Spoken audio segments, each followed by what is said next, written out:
Hello students, this is doctor Akanksha Gupta. Welcome to my channel. देखिए, conditional compilation, इससे पहले हम डिस्कस कर चुके हैं मैक्रोज और फिर उसके बाद फाइल इंक्लूजन टाइप के प्री प्रोसेसर डायरेक्टिव। 2 डायरेक्टिव्स हम डिस्कस कर चुके हैं। थर्ड टाइप है कंडीशनल कंपाइलेशन, राइट। कंडीशनल, अच्छा, आगे बढ़ने से पहले एक चीज और, आपको हम इतनी मेहनत से सब कुछ लेक्चर डिलीवर करते हैं, कॉन्सेप्ट आपके बिल्ड करते हैं, तो यदि आपको ये चैनल अच्छा लगता है, आपको मेरे कॉन्सेप्ट अच्छे लगते हैं, तो चैनल को लाइक और सब्सक्राइब की और बिल्कुल कीजिए। और जो भी नए स्टूडेंट मेरे साथ जुड़ रहे हैं तो वो इस चैनल को सब्सक्राइब कर लें, बेल आइकन पर प्रेस करके ऑल नोटिफिकेशन ऑन कर लें, जिससे कि आपको न्यू वीडियोस इजीली मिलती रहे और उनके नोटिफिकेशन भी मिलते रहे। Now our topic conditional compilation. देखिए इसमें क्या है, कंडीशनल कंपाइलेशन, ये है हमारा कंडीशनल कंपाइलेशन। कंडीशनल, इस वर्ड से ही आपको समझ में आ रहा है कि कोई कंडीशन होगी, है ना। लाइक इफ एल्स, जैसे आपने डिसीजन मेकिंग पढ़े हैं, डिसीजन मेकिंग के लिए इफ एल्स पढ़ा है आपने, तो वो इफ एल्स में क्या होता था कि यदि कोई कंडीशन ट्रू है तो इफ पार्ट एग्जीक्यूट हो जाता था, और यदि कंडीशन फॉल्स है तो एल्स पार्ट आपका एग्जीक्यूट हो जाता था। तो ऐसे ही कंडीशनल कंपाइलेशन में है कि यदि आपका मैक्रो डिफाइन है, मैक्रो टेम्पलेट बनाना आपको भी प्रीवियस वीडियो में मैं सिखा चुकी हूँ, हैश डिफाइन करके जो होता है। यदि आपने वो लेक्चर नहीं देखा है तो आप इसी वीडियो के एंड स्क्रीन पर एक प्लेलिस्ट है जिसमें वो लेक्चर आपको मिल जाएगा, ठीक है। कंडीशनल कंपाइलेशन में बिल्कुल ऐसे ही है कि आपके पास एक कंडीशन होगी कि यदि आपने मैक्रो डिफाइन किया हुआ है तो आप ये ब्लॉक ऑफ स्टेटमेंट आपकी एग्जीक्यूट हो जाएंगी, ठीक है। और यदि नहीं है, नहीं डिफाइन है, तो आप जो भी करना चाहते हैं कॉमन वर्क वो आप परफॉर्म कर सकते हैं। तो इफ, इसके लिए क्या होगा, इसका यूज क्या है? देखिए इसका यूज ये है कि पर्टिकुलर कोई चीज आपने डिफाइन की हुई है ना, तो उस मोमेंट पर कोई पर्टिकुलर स्पेशल यूजर के लिए कोई टास्क आप परफॉर्म करना चाहते हैं, तो आप बता सकते हो उसे कि भाई ये चीज जो डिफाइंड है उसके लिए स्टेटमेंट्स हैं। लाइक आप भाई जब आप कोडिंग सीख रहे हैं तो इट मीन्स आप प्रोग्रामर बनेंगे। प्रोग्रामर बनेंगे तो आपका काम क्या होगा कि भाई आपका कोड सबको इजीली समझ में आ जाए, है ना। चाहे वो किसी भी प्लेटफॉर्म पर वर्क कर रहे हो, किसी भी सिस्टम पर वर्क कर रहे हो, चाहे वो इंटेल पर काम कर रहे हो, चाहे वो मोटोरोला पर। तो आपको क्या है कि सपोज आपको किसी पर्टिकुलर के लिए ये है कि कुछ स्पेशल कोड डिजाइन करना है, हाँ, और सारे यूजर्स के लिए कुछ नॉर्मल कॉमन कोड आपको डिजाइन करना है। तो आप एक ही टाइम में क्या कर सकते हैं कि भाई यदि ये डिफाइन है तो उस यूजर के लिए, मतलब डिफाइन का मतलब एक पर्टिकुलर यूजर के लिए ये कोड एग्जीक्यूट हो जाए, और यदि मैंने ये डिफाइन नहीं कर रखा है तो नॉर्मली जो ऑल यूजर्स हैं उनके लिए वो कोड डिफाइन हो जाए। भाई एक क्लाइंट है, किसी पर्टिकुलर क्लाइंट की कुछ रिक्वायरमेंट होती है, और सपोज आपकी कंपनी में अदर क्लाइंट्स की सेम रिक्वायरमेंट है, तो आप दोनों के लिए सेम कोड लिखोगे ना, तो आप पहले बता दोगे कि भाई यदि डिफाइंड है, मतलब पर्टिकुलर यूजर है, तो आपका ये काम हो जाए, अदरवाइज नहीं हो। देखो जैसे सपोज आपने किया हुआ है हैश डिफाइन, ये है इंटेल के लिए, कोई इंटेल यूज करने वाला कोई पर्टिकुलर क्लाइंट है, तो उसके कुछ कोडिंग में कुछ डिफरेंस करना पड़ा आपको क्योंकि उसका सिस्टम सपोर्ट नहीं कर रहा था। तो आपने क्या किया, ये डिफाइन है, तो आपके प्रोग्राम में एंड मेन आपने कहा हैश इफ डेफ।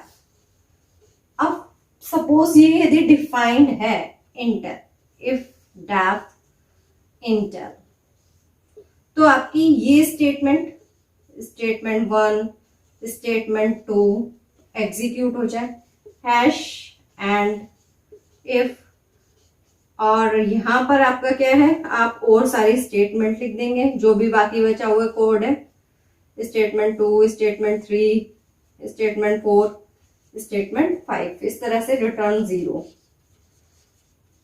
कुछ समझ पा रहे हैं? देखिए क्या मैंने किया कि एक पर्टिकुलर हमारा क्लाइंट है जिसका कोड कुछ प्लेटफॉर्म के लिए हमें कुछ अलग कोड लिखना है, हमने उसे स्पेशली डिफाइन कर दिया और यदि वो डिफाइन है तो आपका ये कोड एग्जीक्यूट हो जाए, ठीक है। और यदि हमें ये यूज नहीं करना है, इंटेल का नहीं है, तो वो क्या होगा, ये वाला कोड अदर क्लाइंट के लिए यूज हो जाएगा। तो एक ही प्रोग्राम में आपने सबके लिए कर दिया।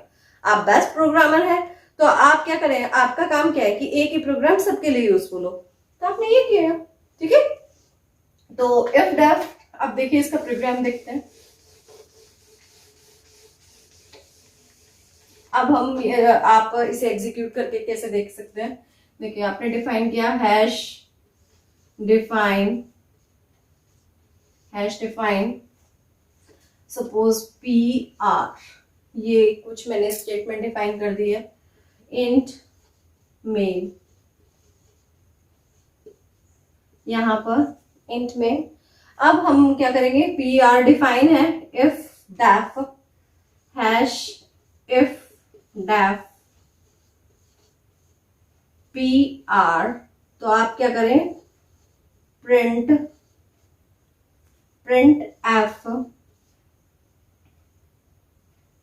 एफ ट्रू, ठीक है। Hash end if return 0। यदि ये PR डिफाइन होगा, है ना, आपने पर्टिकुलर PR डिफाइन कर रखा होगा, तो क्या होगा, ये ट्रू आपका प्रिंट कर देगा, ये स्टेटमेंट एग्जीक्यूट हो जाएगी। अच्छा, ये तो आपका हुआ कि पर्टिकुलर कंडीशन ट्रू है। तो अब आपको लेकिन ये भी चाहिए कि पर्टिकुलर कंडीशन फॉल्स हो जाए। यदि पर्टिकुलर कंडीशन फॉल्स के केस में आपको कुछ कराना है, जैसे हमारा डिसीजन मेकिंग में था कि एल्स पार्ट भी, तो इसमें भी एक एल्स पार्ट होता है। देखिए वो कैसे यूज कर सकते हैं, else hash else print f false hash end if और यहाँ आपका आगे यदि आपको कोई प्रोग्राम में कुछ और वर्क करना है वो कर सकते हैं, ऐसा नहीं कि यहीं आपका प्रोग्राम खत्म हो गया। यहाँ सिर्फ डिफाइन से रिलेटेड वर्क हमारा कंप्लीट हुआ। रिटर्न 0। सपोज मैंने ये डिफाइन नहीं कर रखा है, तो इफ डेफ PR, नहीं PR डिफाइन नहीं है, तो क्या होगा, एल्स केस एग्जीक्यूट होगा और आपका फॉल्स प्रिंट हो जाएगा। क्लियर? तो ये हमारा है इफ डेफ कि यदि डिफाइन है मैक्रो तो कंडीशन ट्रू होगी, और यदि मैक्रो आपका डिफाइन नहीं है तो फॉल्स केस आपका एग्जीक्यूट हो जाएगा। ये है हमारा कंडीशनल कंपाइलेशन। अब नेक्स्ट हमारा आता है मिसलेनियस डायरेक्टिव। मिसलेनियस डायरेक्टिव्स हमारे होते हैं हैश अनडेफ और एक होता है हैश प्रगमा। इनका क्या यूज है, ये जितने भी मैं आपको ये बता रही हूँ ना कि कंडीशनल कंपाइलेशन और ये आपका मिसलेनियस डायरेक्टिव, ये आपके प्रोग्रामिंग, जब आप अच्छे लेवल के प्रोग्रामर बन जाते हैं, प्रोजेक्ट्स करते हैं, तब बहुत यूजफुल चीजें हैं, ठीक है। वैसे आपकी नॉर्मल प्रोग्रामिंग में आप ज्यादा से ज्यादा मैक्रो टेम्पलेट्स यूज करेंगे, जिससे कि आपको कोड बार बार ना लिखना पड़े, ठीक है। और फाइल इंक्लूजन की कोई फाइल आपको इंक्लूड करनी है, जिससे कि आपके जो प्री डिफाइंड फंक्शंस हैं वो आपके प्रोग्राम में इंक्लूड हो जाए, ठीक है। कोई भी हेडर फाइल आप इंक्लूड करते हैं, कोई भी फाइल अपने प्रोग्राम में इंक्लूड करते हैं, क्यों करते हैं, जिससे कि जो आपके जो पहले से ही जो फंक्शंस हैं उन्हें आप यूज कर पाए, ठीक है। अच्छा, हैश अनडेफ और हैश प्रग। हैश अनडेफ ये क्या करता है कि जो डिफाइंड मैक्रोज हैं उन्हें अनडिफाइंड कर देता है, ठीक है। यदि आपको आपके पूरे प्रोजेक्ट में कुछ चल रहा है, मतलब आपने कोई टेम्पलेट बनाई हुई है, कुछ डिफाइन किया हुआ है और आपको लास्ट फाइल में उसे अनडिफाइन करना है और फिर वर्क करना है, तो आप हैश अनडेफ का यूज कर सकते हैं। जैसे हैश अनडेफ PR, जो मैंने PR यूज किया था उसे आप अनडिफाइन भी कर सकते हैं। अब जैसे ही आप अनडिफाइन करेंगे तो क्या होगा, मैंने अभी जो प्रोग्राम बनाया था ना इंट मेन, तो आपने यहां पर सपोज मैंने डिफाइन किया हुआ है हैश डिफाइन PR। अब यहां आपने करा और मैंने कंडीशनल कंपाइलेशन यूज की हुई है hash if def hash if def PR printf कुछ भी कि diff true else hash else print false, right. ये मैंने यहाँ पर लिखा हुआ है और रिटर्न यहाँ पर एंड कर दीजिएगा हैश एंड इफ रिटर्न 0। अब देखिए हमने PR डिफाइन किया था लेकिन इसे फिर अनडिफाइन कर दिया। जैसे ही मैंने अनडिफाइन कर दिया उसे, तो यहाँ पर क्या हुआ, if define no condition false हो गई, तो वो एल्स केस में जाएगा और फॉल्स प्रिंट कर देगा, आउटपुट इज फॉल्स। क्यों फॉल्स आया, क्योंकि हमने डिफाइन तो किया था पर फिर उसे अनडिफाइन भी कर दिया। जैसे अनडिफाइन किया तो वो ये कंडीशन फॉल्स हो जाएगी और ये एग्जीक्यूट हो जाएगा, ठीक है। तो अनडिफाइन का मतलब आप मैक्रो को अनडिफाइन कर रहे हैं, हैश डिफाइन मतलब आप मैक्रो डिफाइन कर रहे हैं। अब नेक्स्ट है प्रैग्मा।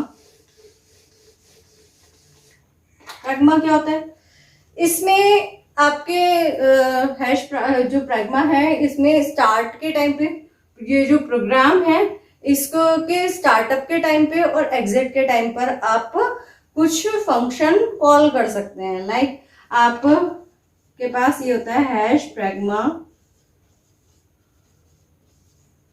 स्टार्टअप। जो भी फंक्शन आपको स्टार्टअप पर कॉल करना है उसको आप यहां लिख देंगे लाइक फंक्शन 1 और हैश प्रैग्मा एग्जिट।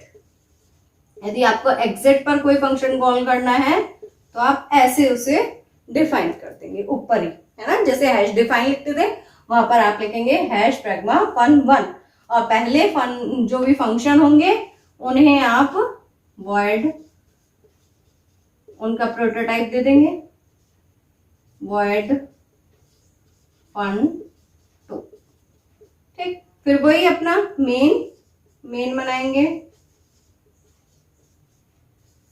तो यहां पर आप लिखेंगे printf I'm in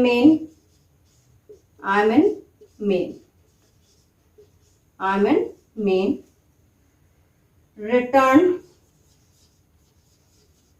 0। अब यहां पर आपका fun1 आप यहां पर डिफाइन कर दीजिएगा void fun1 avoid fun2। तो स्टार्टअप के टाइम पर फंक्शन 1 कॉल होगा और एग्जिट के टाइम पर फंक्शन 2 आपका कॉल हो जाएगा। तो ये हमारे मिसलेनियस डायरेक्टिव थे हैश अनडेफ एंड हैश प्रैग्मा। तो इस यहाँ से आपका प्री प्रोसेसर टॉपिक कंप्लीट होता है, ठीक है। यदि आपको मेरे कॉन्सेप्ट मेरे लेक्चर अच्छे लगते हैं तो प्लीज मेरे चैनल को लाइक और सब्सक्राइब कीजिए। Thank you so much.